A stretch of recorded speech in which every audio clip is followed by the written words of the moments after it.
ልጅነት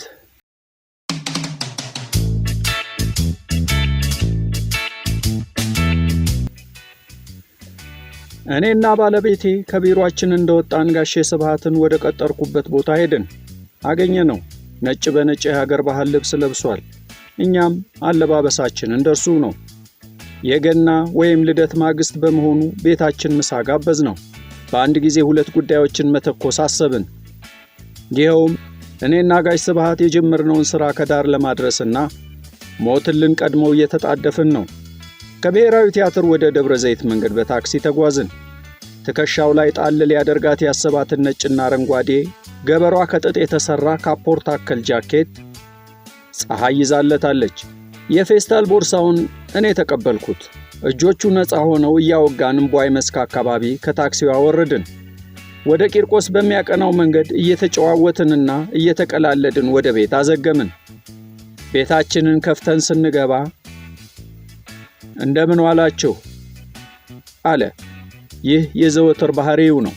እኔና እሱ ስንጨዋወት ፀሐይ ምሳችንን አቀረበችልን። ይህች በትዳራችን ታሪክ ውስጥ ለመጀመሪያ ጊዜ በቤታችን ያዘጋጀናትን የዶሮ ወጥ አብረን ከጋሽ ስብሃት ጋር ተቋደስናት። ጣፍጦት ተመገበ። የአጥንት አቆረጣጠሙ ስላስገረመኝ የጥርሶቹን ደህንነት ጠየቅኩት። 32ቱም አሉ ሲል አስደነቀኝ። የፊት ሁለት ጥርሶቹ ብቻ በልዘዋል። ልጅ ከጦረው አልኩ በልቤ። ፀሐይ ቡና እያፈላችልን ስለ ትውልድ መንደሩ ያወጋኝ ጀመር። እርሶም በኢየሱስ ክርስቶስ ልደት በመድረሶ እየተደሰቱ መላው የኢትዮጵያ ሕዝብ የልደት ቀኑን የሚያከብርለትን የታሪካችንን ጀግና የልደት ሕይወት ይኮምኩሙ። በትግሬ ጠቅላይ ግዛት በአድዋ አውራጃ ርባገረድ በምትባል መንደር ውስጥ ነን። ርባገረድ ማዶ ሰማይን ለመንካት የምትንጠራራ ተራራ አለች። የተራራዋን ስም ማራንፎ ይሏታል። ማራንፎ ሁሌም በክረምት ጉም ትለብሳለች። እዚህ መተን አድገን ወልደን አንድ ቀን ታናሽ ወንድሜን ተወልደ ብርሃንን ከትውልድ መንደራችን በሩቅ የምትታየው ተራራ ለምን ማራንፎ እንደተባለች ጠይቄው እንዲህ አለኝ። አባቶቻችን ሲያወሩ እንደሰማሁት አንዱ ጥልያን ማነች ይህች ተራራ ሲል ተወላጆቹን ይጠይቃል። ማራም ሲሉ ይመልሱለታል። ማራም ፎ አለ ጣሊያኑ። ፎን የጨመረው ለአድናቆት ነው። ከዚያ ጊዜ ጀምሮ የተራራዋ ስያሜ ማራንፎ ሆኖ ቀረ። ተነስቼ አዘውትሮ ፉት የሚላትን የአገር ተወላጅ በመለኪያ ቀዳሁለት።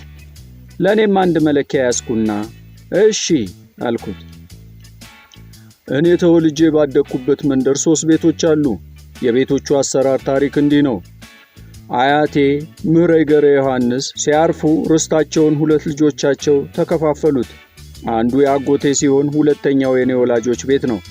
ሌላኛው የኔ ክርስትና አባት የአቦይ ገብሩ ቤት በቅርብ ርቀት አለ። እነዚህ ቤቶች እሳት ይጫጫራሉ፣ ዕቃም ይዋዋሳሉ። ከመንደራችን ወረድ ብሎ ርባገረድ የምትባል ወንዝ አቋርጣው ታልፋለች። ትርጓሜው የገረድ ወንዝ ማለት ነው። አረንጓዴውን መስክ፣ ሸንተረሩን፣ የባላገሩን ጎጆ በምናባችሁ ሳሉት። የአዋፉን ዝማሬ፣ የከብቶቹን ጩኸት፣ የእረኛውን ዜማ ያለመታከት ከመሬት ጋር የሚታገለውን አርሶ አደር ሕይወት በልቦናችሁ አብሰልስሉት። እዚህ ባላገር ውስጥ ነው ሚያዝያ 27 ቀን 1928 ዓ.ም የተወለድኩት አለና ካቲካላውን ፉት አለ። ቶሎ ብዬ ውሃ ቀዳሁለት። ተጎነጨ። እኔም አካሌ ሁሉ ጆሮ ሆነ። አባቴ መምሬ ገረ እግዚአብሔር ገረ ዮሐንስ፣ እናቴ ወይዘሮ መዓዛ ተወልደ መድህን ይባላሉ።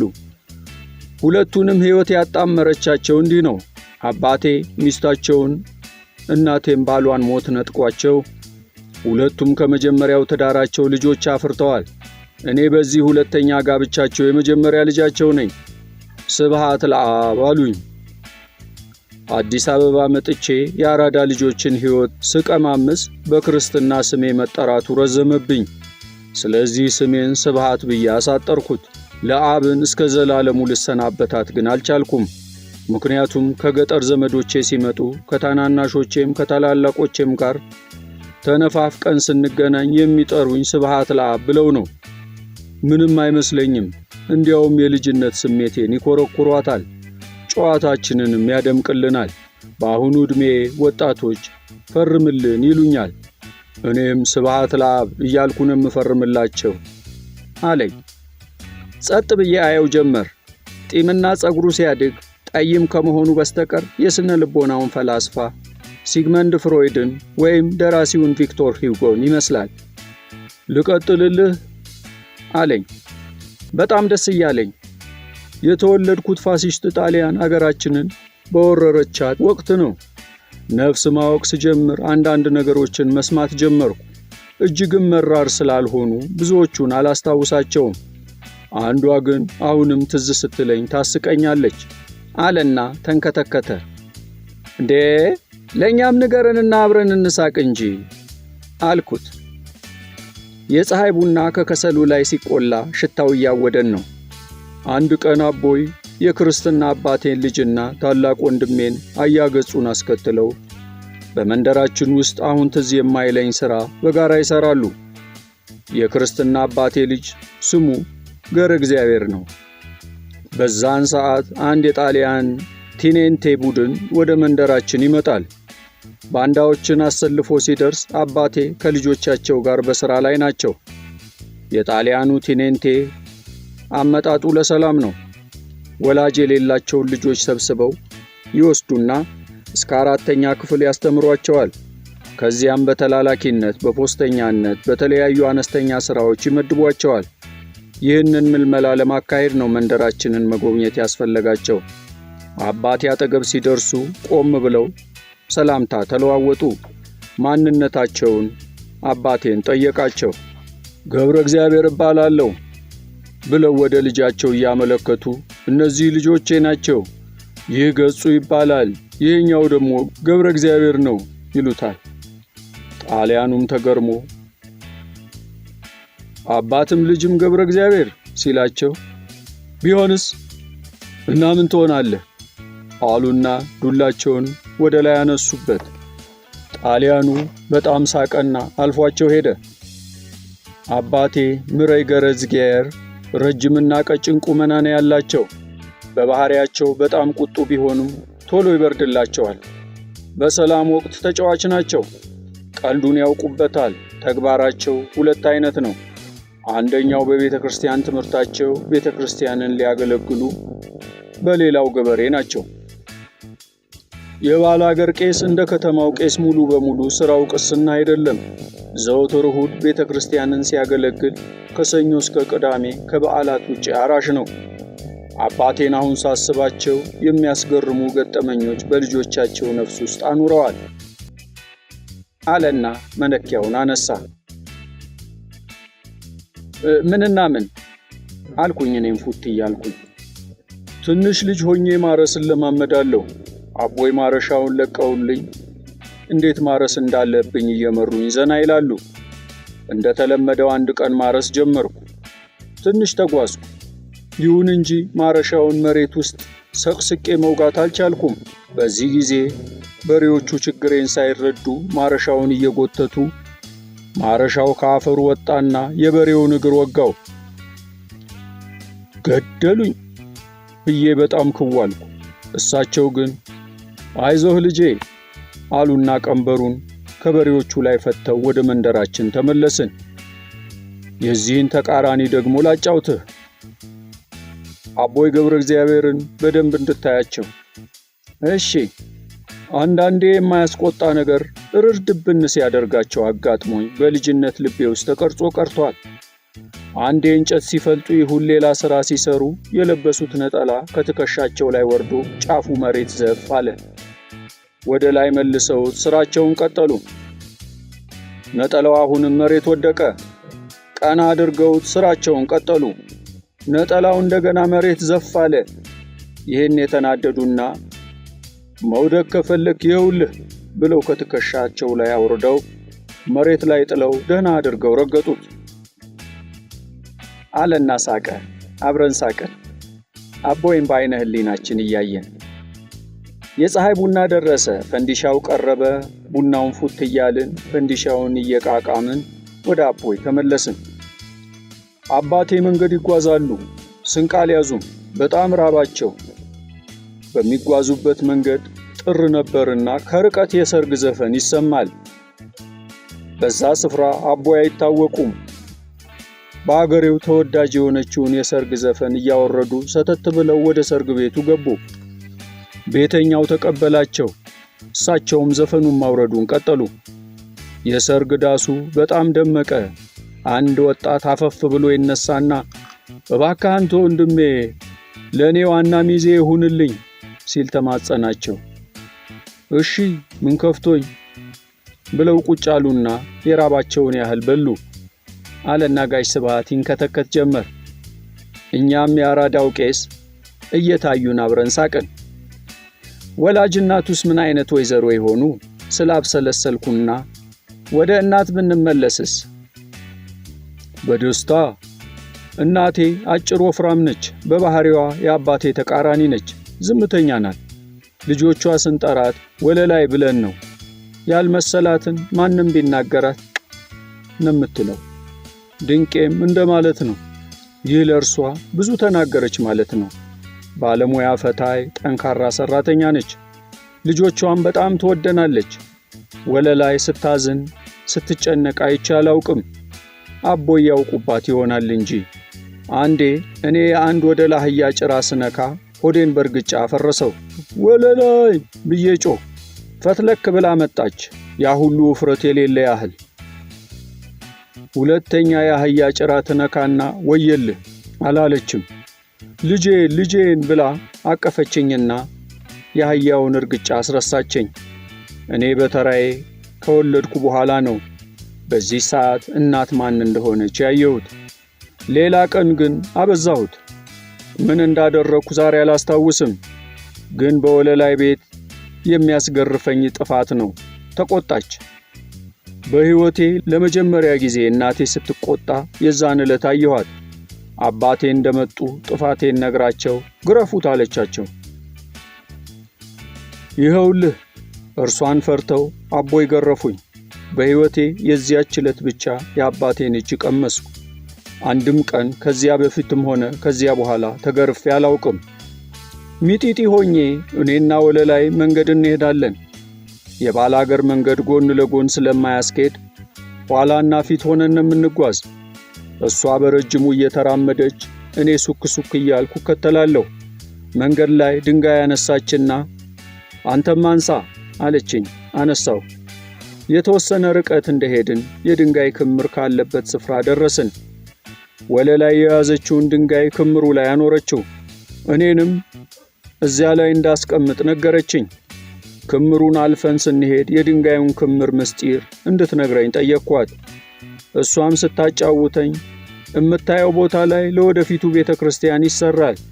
እንዲህ አይነት ሥራ ሲታሰብ ለአካባቢው ነዋሪ ይነገረዋል። ስለዚህ ሕዝብ ከየተነሳበት ድንጋይ እየያዘ እየመጣ ድንጋዩን ያኖራል አለችኝ።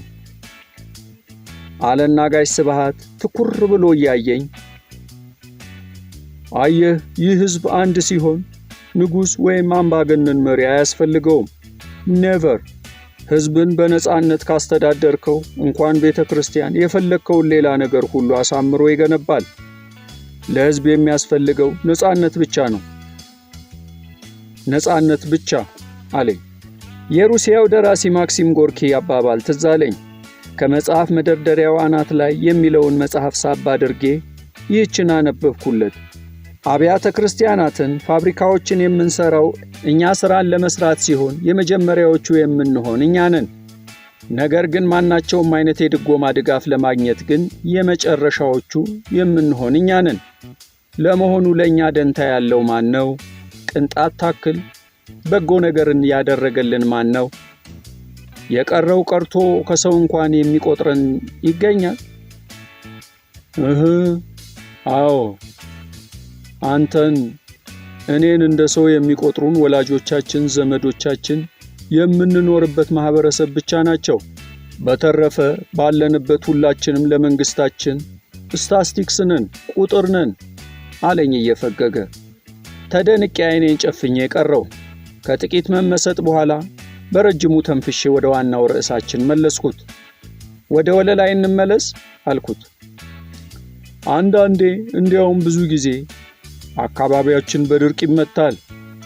በአንድ ወቅት አቦይ ወደ ሽሬ ተሰደዋል። ሽሬ ሁልጊዜ የጥጋብ አገር ነው። እህል የሚባል ነገር ቤታችን ውስጥ የለም። ወለላይ ደግሞ በእግዚአብሔር ጥልቅ እምነት አላት። ነግሬሃለሁ፣ ባለሙያ ፈታይ ናት። የዚያን ሰሞን ልቃቂቶቿን ይዛ ገበያ ሄደች። አንድ ሰውዬ መጡና ፈትሉን አዩት። ቆንጆ ፈትል ነው ብለው ዋጋውን ጠየቋት። እንዲከፍሏት የጠየቀችው ገንዘብ ከጠበቁት በታች ሆነ የነገረቻቸው። ለዚህ የሚገባው እንዲህ ነው ብለው ከጠየቀችው በላይ ከፈሏት። ተደሰተች። ባዶውን ቤቷን በልቃቂቷ ገቢ ሞላችው። ሰውየውም ከዚያ በኋላ ደንበኛዋ ሆኑ። ወላጆች ስንት ልጆች አፍርተዋል? ወለላይ በየ3 ዓመቱ ነው ልጆቿን የወለደችን። 4 ወንድ 2 ሴት ልጆችን ከማህፀኗ አፍርታለች። አቦይ ከመጀመሪያ ባለቤታቸው 7 ልጆች ወልደዋል። ወላጆቻችን በአጠቃላይ 13 ልጆችን በመጀመሪያውም ሆነ በሁለተኛው ትዳራቸው አፍርተዋል። አባት እናታችንን ጨምሮ እዚያ ጎጆ ውስጥ የምንኖረው 5 ልጆቻቸው ብቻ ነን። የተቀሩት ከመጀመሪያ ትዳር የተወለዱት ታላላቆቻችን ግን በዚያን ወቅት ወደ ተለያዩ አገሮች ሄደው የራሳቸውን ኑሮ ጀምረዋል። እኔ ለእናቴ የመጀመሪያ ልጅ ነኝ። ተወልደ ብርሃን እንደተረገዘ ጡት በቃ ተባልኩ። የኔ የክርስትና አባት የአቦይ ገብሩ ባለቤት ስም እነይ ትዕበ ይባላል። ትርጓሜው ትደግ ማለት ነው። ፍስሐን ወልዳ ጡቷ ወተት ማፍሰሱን ስላላቆመ እርሷን እንድጠባት ተፈቀደልኝ። እነይ ትዕበን እየጠባው እስከ 4 ዓመት የቆየው ወይስ 5 ዓመት እስኪሞላኝ ጠባው? ትውስታዬ በዚያ ርቀት አታስተማምንም። ቤተ ክርስቲያን ስንል አልነበረም አለኝ ጋሼ። አዎን አልኩት። ጥሩ፣ ቴፕህን ክፈታት ልጨምርልህ። አንድ ጊዜ አንዱ ይነሳና የማይሆን ቦታ ይገኛል። በምሳሌ ማስደገፍ እንችላለን። ከጓደኛው ሚስት ጋር መርፌና ክር ሆነው ተገኙ። ይሄኔ ባል ውሽማን ሊገድለው አሳደደው። እንዳይሞት ይሸሻል። ሮጦ ቤተ ክርስቲያን ገብቶ ይደውላል። ገዳይ ያቆማል። እዛ አካባቢ ዝርም አይል። በዚህን ጊዜ ለመግደል ግሎ የነበረው ባል ይቀዘቅዛል።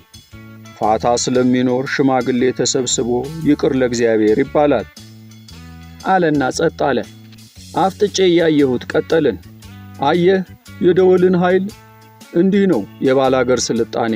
ያ ስልጣኔ ከተማ ገብቶ ሲበላሽ ማየት አይገርመንም አለኝ። የቤታችሁን ገጽታ አውጋኝ እስኪ። በቤታችን ውስጥ ኩራዝ ነበር። ብዙ ጊዜ አይለኮስም። የምድጃው እሳት ሲከስም አሊያም ራት ልንበላ ስንል ነው የሚበራው። ወይም ወለላይ ቀን በተለያዩ ምክንያቶች ሥራ በዝቶባት ከዋለችና እንጀራ መጋገር ከፈለገች በኩራዙ ብርሃን ትሰራለች። ከቤት ዕቃዎች አንዲት በርጩማ ብቻ ቤታችን እንደነበረች ትዝ ይለኛል። ቀን ወለላይ ሥራ ስትሰራ ትቀመጥበታለች። አቦይ በእርሻ መልስ አረፍ ብለው እሳት የሚሞቁት በዚህችው በርጩማ ላይ ተቀምጠው ነበር። ይህችን በርጩማ እኔ ነኝ ነፍስ አውቄ ወደ እርባ ገረድ ስመለስ በሌላ መደገፊያ ባለው ወንበር ለአቦይ የቀየርኩላቸው። ለወለላይ ግን ምንም አልወሰድኩላትም። እኔ ልጇ አበቃታለሁ አለና ጸጥ ብሎኝ ጥቂት ቆዘመና ስለ ወንድሞቼ ያጫውቻለሁ አለኝ። የሚቀጥለው ጥያቄ ነበር አልኩት። ለታላላቄ ለአያገጹ ጥልቅ ፍቅር አለኝ። በዛን ወቅት እርሱ ጎረምሳ ነው። ወጥቼ መዋል ከቻልኩ ጀምሮ አብሬው ውላለሁ። ስለማናቸውም ነገር ያስተምረኛል። ትግል እንዴት መግጠም እንዳለብኝ አሰልጥኖኛል። ይሄ ልምምድ ካለፈ ዕለታት፣ ወራት፣ ዓመታት ተቆጠሩ። አንድ ቀን የኛ ሰፈር ልጆችና የሌላ መንደር ልጆች ይዋጣልን ተባባሉ። ጎረምሶቹ ማን ማንን እንደሚያሸንፍ ይተዋወቃሉ። ጸባቸው አይጀመር እንጂ ከተቀሰቀሰ በቀላሉ አይበርድም። ደንባቸውም አሪፍ እንደሆነ አስታውሳለሁ። የምር ስለሚጋጠሙ የሚጣሉት ጎረምሶች ዱላቸውን መሬት አስቀምጠው ትግል ይገጥማሉ።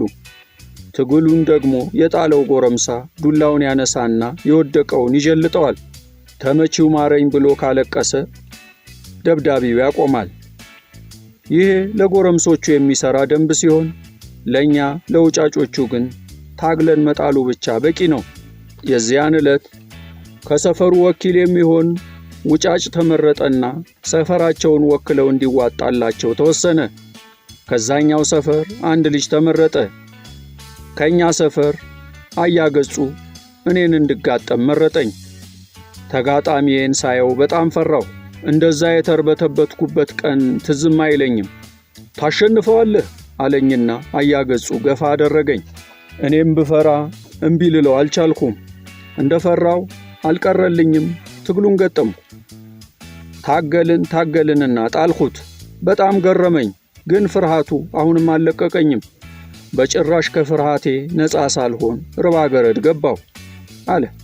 ፍርሃቱ ምን አይነት ጭንቀት በሰራ አካላቱ እንዳደረሰበት በአኳኋኑ እያሳየኝ ቀጠለ። በመንደርህ ማን ማንን ያሸንፋል ትባባልና ትሞካከራለህ። እርስ በርሳችንም እንተዋወቃለን። በዚህ በልጅነቴ ወቅት የምታስገርም ገጠመኝ አለችኝ። የአቦይ ገብሩ ልጅ ፍስሐ የኔ እኩያ ነው። እሱ እኔን ያሸንፈኛል፣ እኔ ተክሉን አሸንፈዋለሁ። ተክሉ ደግሞ ፍስሐን ያሸንፋል። ይህንን ሁኔታ በልጅነቴ ሳሰላስለው ተክሉ ያሸነፈውን ፍስሐን እንዴት እኔ አላሸንፈውም ስል እገረማለሁ። ይህች ጥያቄ መልስ ሳይገኝላት ውብ የነበረችው የልጅነት ወቅት አለፈች አለኝና ፈገግ ብሎ ጢሙን በጣቱ እያፍተለተለ ትዝታ ትዝታን ይጠራል፣ ተረኛዋ ትዝታ መጣች፣ ልቀጥልልህ ነው አለኝ። ማለፊያ እያዳመጥኩ ነው አልኩት። ከአብሮ አደጎቼ ጋር በብዙ ቀዳዳ ማን ይሸናል እንባባልና የምንጨዋታት ጨዋታ አለችን። አንድ ሐረግ አለች፣ መሬት ለመሬት እየተጎተተች የምትበቅል። ይህችን ሐረግ ቅጠሏን ስትበጥሳት ነጭ ወተት ይወጣታል። ወተቱን በመሽኛ ቀዳዳችን ላይ ጠብ እናደርገዋለን። ወተቱ እዚያው ይደርቃል። በበነጋታው በልዩ ልዩ ቀዳዳዎች እንሸናለን። ከጓደኞቼ ጋር በተራ እየሸናን የማን ቀዳዳ እንደበዛ እንቆጥራለን። አንዱ በ3 በ4 በ5 እያለ ይቀጥላል። ነገ በበለጠ በብዙ ቀዳዳዎች ለመሽናት ወተቱን መሽኛችን ላይ ጠብ እናደርጋለን። ከነገ ወዲያ እስከ 9 ቀዳዳዎች እንሸናለን። እኔም በዚህ የቁጥር ብዛት መሽናት ጀመርኩ። በሚቀጥለው ቀን የበለጠ እንዲበዛልኝ በማሰብ ወተቷን ጠብ አድርጌ አደርኩ። ሲነጋ ሽንቴ ወጥሮኝ ተነስቼ ብለው ብሰራው ሽንቴ እምቢ አለኝ። ሲጨንቀኝ አያይ ብዬ ተጣራሁ።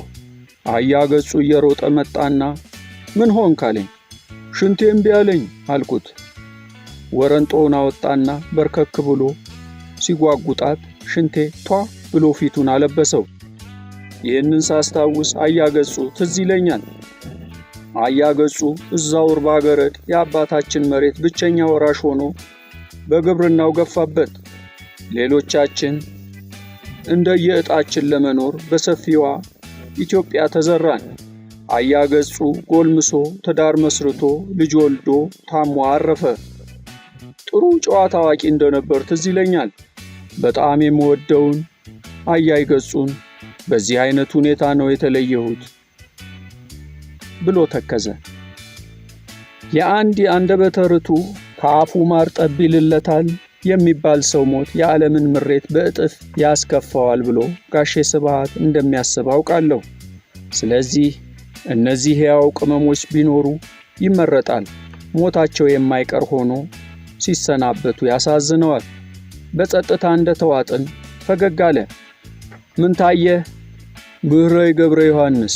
መምሬ ደግሞ ማን ናቸው? አያቴ ናቸው፣ የአቦይ አባት። እሳቸው አሁን በምነግርህ ገጠመኝ ውስጥ ባይከሰቱ ኖሮ በአሁኑ ሰዓት መተዳደሪያዬ ምናልባት ሌብነት ይሆን ነበር ስላስባለሁ። እንዴት ማለት ጥሩ። አያቴ መምሬ ገብረ ዮሐንስ መልካቸው ቀይ መሆኑ አሁንም ትውስ ይለኛል። በዕድሜ በመጣባቸው መዘዝ ታውረዋል። ዕድሞ ውስጥ ነው የሚተኙት። ዕድሞ ከሳር ጎጆዎቻችን አጠገብ በድንጋይ የተሰራ ባለ 4 ማዕዘን መጠለያ ነው። እዚያ ውስጥ በአያቴ ራስጌ በገንቦ ሙሉ የዋንዛ ደረቅ ፍሬዎች አሉ።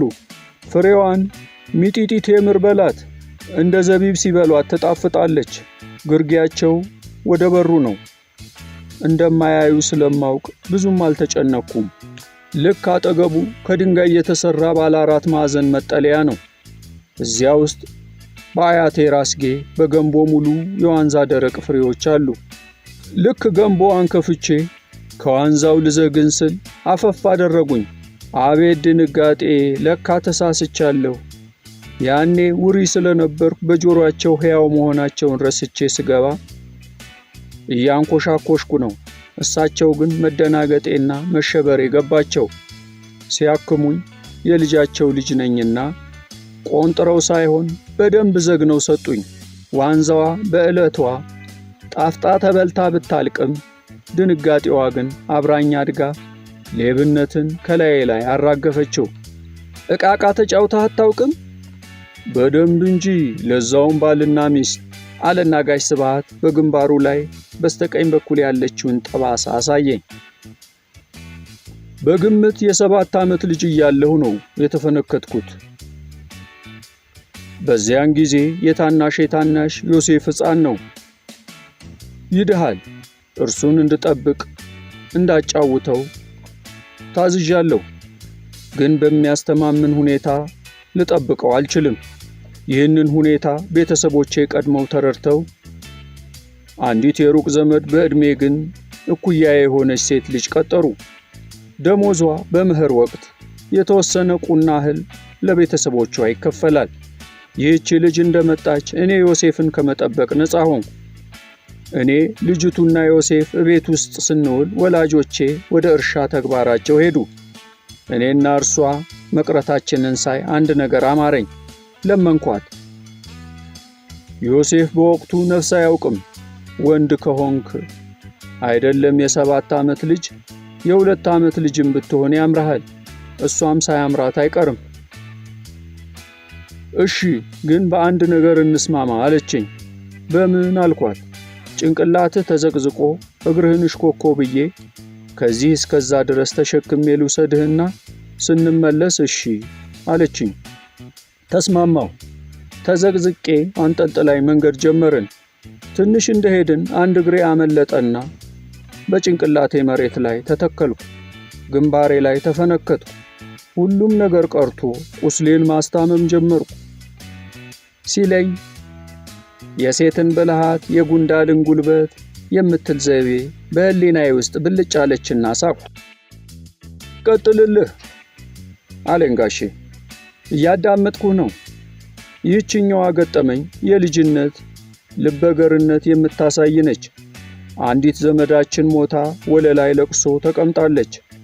ለቀስተኛ በየአካባቢው ይጎርፋል። ልክ እኛ ግቢ አጥር አጠገብ ሲደርሱ ማልቀስ ይጀምሩና ወደ ውስጥ ይገባሉ። እናቱ የሞተችበት ልጅና እኛ እየተጫወትን ነው። ለቀስተኞቹ ደርሰው ከቤት ሲወጡ ልጁን ካዩት ይኸውልሽ የሟቹታ ልጅ ብለው ከንፈራቸውን በሐዘን ይመጣሉ። የኔ ይህንን ሳይ ጊዜ ምን ነው ወለላይ ሞታ ለእኔም እንዲህ ባዘኑልኝ ስል መመኘቴን አስታውሳለሁ ብሎ በራሱ ስቆ አሳቀኝ። ሌላኛው አገርነት መጣች። ግቢ በላት አልኩት። አንዳንዴ በቤት ውስጥ ጨዋታ ሲደራ ዝፈን ይሉኛል፣ ዘፍናለሁ። አንድ ጊዜ አቦይ እንጀራ ለማሳደድ ሽሬ ሄደው ሳይሆን አይቀርም እናቴና ዘመዶቼ ባሉበት ሳልጠየቅ መዝፈን ጀመርኩ። እንደ መሰለኝ ራሴን ስጠረጥረው ጎሽ የኔ ልጅ ብለው እንዲያሞግሱኝ ፈልጌያለሁ። የዘፈንኳት ዘፈን ትርጓሜዋ እትዬ ዘውዲቱ ለጋሽዬም አቅምሻቸው ነው የምትለው። በዚህ ጊዜ ወለላይና እንግዶቿ አንት ምናምንቴ አጠፋም ከዚህ ብለው አባረሩኝ ብሎ ፈገገና ይህች እንግዲህ ትንሽ ሲዞርብህ የምታጋጥምህ አይነት ናት። የገሃዱን ዓለም ኑሮ አይንህን ገልጠ ስታስተውል ደግሞ የሰው ልጆች ሲባሉ የትም ቢሆን ጤናማዎቹ ሰዎች ባበዱ ሰዎችና በውሾች ላይ በጣም ይጨክኑባቸዋል። ይህ ለእኔ አሳዛኝ የህይወት ፈተና ነው። ርባ ገረድ ውስጥ ውጫጭ ሆኜ የማረሳት አንዲት እብድ ነበረች። ቆንጆ ነች። ትልልቅ ሰዎች ሲያወሩ እንደሰማሁት ተድራ የሰርግ ግብዣ ዘፈን አብቅቶ ጫጉላ ቤት እየተስተናገደች እያለች ከዚያ ሁሉ ሆታ በኋላ ድንገት እሷ ብቻዋን ሆና ከብቻዋ ጋር ተፋጠጡ። አበደች። አንዳንዴ ዘነበች። እብደቷ ሲለቃት እያለቃቀሰች እንዴት አንጎራጉራለች። ወይኔ ይህን ውበቴን ሳልጠቀምበት አፈር ልሆን ነው ወይኔ እያለች ስቅስቅ ብላ ታለቅሳለች። ሲሻላት እኛ ውጫጮቹን ጠራትና ወይ ስትለን እንትን አለሽ እንላታለን። እሷም አዎና ያው ምን የሚያክል ወፍራም ቀይ ትለናለች። ጤናማ እብደት ደግሞ አለልህ። ይህንን የምነግርህ የአክስቴ ልጅ ነፃነት አስፋው አይታው ኖራው የነገረችኝን ነው። በዛን ዘመን ሻይ ብርቅ ነው። ሻይ ጠጥተህ ታውቃለህ እየተባባለ መንደርተኛው ይጠያየቃል። የቀመሱት አጋነው ይናገሩለታል። አቤት ቃናው ደሞ ሲያዩት ሲያምር ሲጣፍጥ ይባልለታል። በሰፈራቸው እማማ ውዴ የሚባሉ ባልቴት ነበሩ። እማማ ውዴ ባላቸው ሞተዋል። ልጅም የላቸውም። ለመኖር ግን በቂ ገንዘብ አላቸው። ቤታቸውም ደህና ነው። ብቻ የሰፈር ልጆች እማማ ውዴ ምን እንደሚሰሩ ለማየት አንድ ቀዳዳ በግድግዳቸው ላይ በስተዋል። እማማ ውዴ ቤታቸው ውስጥ ሻይ እያፈሉ ነው። በእማማ ውዴ ቤት ግን ማንም አያያቸውም። ብርጭቋቸው ውስጥ ሻይ ቀዱ። ውጫጮቹ እያዩ ተጎሻሸሙ። እማማ ውዴ ሻዩ ውስጥ ግማሽ ማንኪያ ስኳር ጨምረውበት አማሰሉት፣ ቀመሱት። ሻዩን ከዋጡት በኋላ አፋቸው ውስጥ የቀረውን ቃናውን ያጣጥሙታል። አይ ሲጣፍጥ! ግን ስኳር በዝቶበታል። ልጆቹ ውጪ ሆነው ምራቃቸውን ይውጣሉ። እማማ ውዴ ግን ከብቻቸው ጋር ሆነው ስኳር አበዛሁበት እንዴ ይሉና ትንሽ ሻይ ይጨምራሉ፣ ይቀምሳሉ። ሻይ በዛ፣ ስኳር አነሰ፣ ሩብ ማንኪያ ስኳር ጨምረው የቀዱበትን አማስለው ይቀምሱታል። ስኳር ስለበዛበት ሻይ ይጨምሩበታል፣ እንደገና ይቀምሱታል። ስኳር ስላለው ሌላ ሩብ ማንኪያ ይጨምሩበታል። በበዛ ባነሰ እያሳበቡ በብዙ ብልሃት ሞሏት። ያችን ብርጭቆ ሙሉ ሻይ በስኳር ጥጥት ጭልጥ ብቻቸውን ሆነው ውሬዎቹ እያዩአቸው ይሉኝታን ፈርተው ተሽቆጥቁጠው የገዛ ሻይና ስኳራቸውን በራቸውን ዘግተው ለብቻቸው ሲጠጡ ማየት አንድ አይነት እብደት ማየት ነው። እማማ ውዴ ግን ጤነኛ የህብረተሰብ አባል ናቸው። ሰርተው የሚኖሩ ራሳቸውን የሚችሉ እመቤት ናቸው። ልቀጥልልህ። በዛው በልጅነቴ ወቅት በሩቂቱ በአድዋ ከተማ አንድ አስተዋይ እብድ እንደነበሩ ሲነገር ትውስ ይለኛል። እኚህ ሰውዬ ብቻቸውን ቆመው እያለ ከኋላቸው አንድ ልጅ ሲስቅ ሰሙ። ዘወር ብለው ቢያዩ ሌላ ሰው የለም። ከማን ጋር እየሳክ ነው ልጄ ይሉታል። ብቻዬን ሲላቸው ልጄ በስመ አብ በል እኔንም ሲጀምረኝ እንዲህ ነበር አሉት። ፊደል የት ቆጠርክ? እኛ ቤት የፊደል መምህራችን አባታችን ናቸው።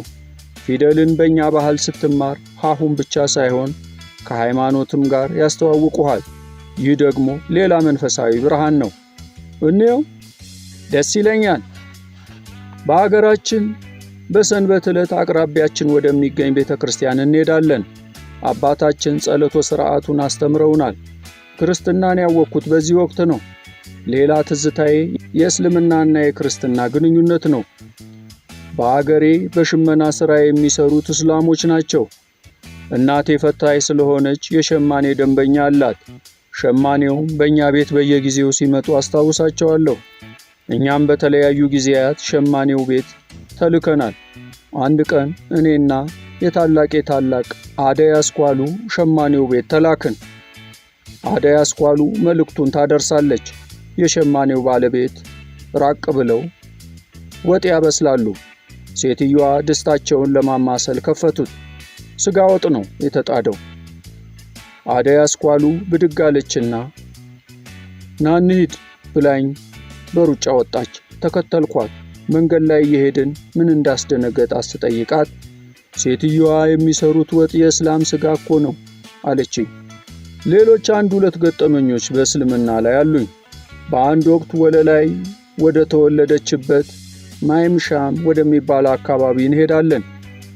በስተግራ በኩል አዲስ ላም የሚባል ሰፈር አለ። የእስላም አገር ማለት ነው። እዚያ አንድ አነስተኛ የገጠር ከተማ አለ። አዲስ ላም ስንደርስ ያየሁት የልብሶችና የጨርቆች የቀለማት ብዛት በወቅቱ የፈጠረብኝ ግርምት አሁንም ያስደንቀኛል። የሰውን ብዛት ያንን ያህል ነው ያስገረመኝ። ቀደም ብሎ የእኛን የገጠር ገበያ አይቻለሁ። አዲስ ላም ግን ከቀለማቱ ጋር ተአምር እንደሆነብኝ ውስጥ የቀረ። እስልምናና እኔ እንዲህ ነበር የተዋወቅነው። እኔ ልጅ ሆኜ ስሰማ በዚያን ጊዜ ገንዘብ አደራ የሚሰጠው ለእስላም ነው። የእስልምና ተከታዮች ታማኝ ናቸው፣ አይክዱም። እስላሞቹ በቁጥር ጥቂት ቢሆኑም በወቅቱ በነበረው ህብረተሰብ መካከል በሀብት ከፍ ያሉት እነሱ ናቸው አለና ካቲካላውን ፉት አለ።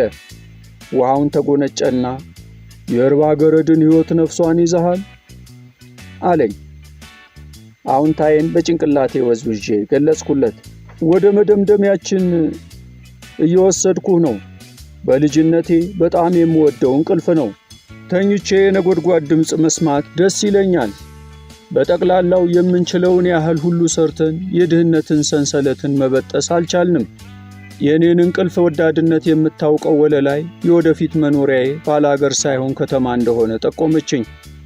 ድህነት ስልህ የከፋውን በዛው በሕፃንነት ዕድሜ ውስጥ አይቻለሁ። አሁን ሰውየውን ረስቼዋለሁ። የልጁን እናት ነው የማስታውሳቸው። አንዲት ላም ብቻ ነበር ያለቻቸው። ትታለባለች። ልጁ ራበውና ከእርጓ ላይ ሰርቆ ተጎነጨላት። እናት ከውሏቸው መጥተው እርጓዋን ሲያዩ ተሰርቆላታል። ልጃቸውን ጠርተው ጠጥቶ እንደሆነ ጠየቁት። ልጁ ካደ። በልቶሎ የዶሮ ላባ አምጣልኝ ብለው አፉን አስከፈቱት። ዶሮ ላባዋን አፉ ውስጥ ከተው ጉሮሮውን ኮረኮሩት። ልጅ አስመለሰው። እርጓ ወጣች። ይቻት ወተቴ አሉ እናት አለና በብስጭት እጁን አወናጭፎ ድህነት እዚህ ድረስ አስጨክኖ ብላልኝ ከማለት ይልቅ የልጅህን ሆድ ያስፈትሻል። የእኔ ወንድሞችና እህቶች ከድህነታችን መክፋት በቀር ከወላጆቻችን ሙሉ ፍቅር እየተሰጠን ነው ያደግነው። ትልቅ ሰው ከሆነን በኋላ ከታናሼ ታናሽ ከዮሴፍ ጋር እንጨዋወታለን። ዮሴፍ ይቺ ወለላይ ከልጆቹ ሁሉ አብልጣ እኔን በጣም የምትወደኝ ይመስለኝ ነበር። ያንተስ ስሜት እንዴት ነበር አልኩት። እኔም ወለላይ ከሁላችን አስበልጣ የምትወደኝ ነበር የሚመስለኝ አይለኝ መሰለህ ጆ። አየህ እናቴ የምትበድለኝ ቢሆን ኖሮ ሴትን ጠልቼ ተጣምሜ ያድግ ነበር። ሁላችንም ወላጆቻችን የሰጡንን ስንቅ ይዘን ነው መኖርን የምንጀምረው። ስንቁ መራር ወይም ጣፋጭ ሊሆን ይችላል። የኛ ስንቅ ጣፈጠ። የእናቴን ምክርና ፍቅር በልቤ ጥፊያት በ10 ዓመቴ ርባ ገረድን የኋሊት ትቼ ወደ አዲስ አበባ ከታላቅ ወንድሜ ጋር ጉዞ ጀመርኩ።